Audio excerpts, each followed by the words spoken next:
আমার কাছে বড়ই আফসোস লাগে যখন একজন আলেম আপনার কাছে ভোটের জন্য যায়, তখন আমরা তাদেরকে ফিরিয়ে দিই এবং বলি আলেমরাও রাজনীতি করে।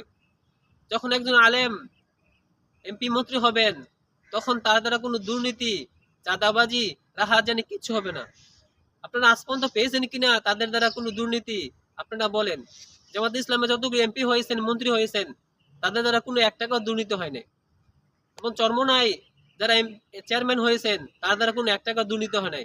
অথচ নিজের গাড়ি থেকে করে তারা কি করছেন, খরচ করছেন। এই জন্য আপনারা সবাই ইসলামী, যারা ইসলামিক দলগুলো, মার্কাগুলো আছে, তাদেরকে ভোট দেন।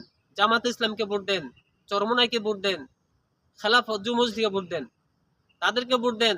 তাহলে দেশের মধ্যে শান্তি আসবে, সুখ আসবে, আপনারা দেশের মধ্যে শান্তিতে থাকতে পারবেন। এই জন্য আপনারা তাদেরকে বিশ্বাস করেন।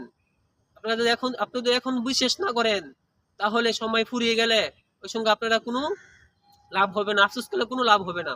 এই জন্য সময় থাকতে সময়ের মূল্য দেন।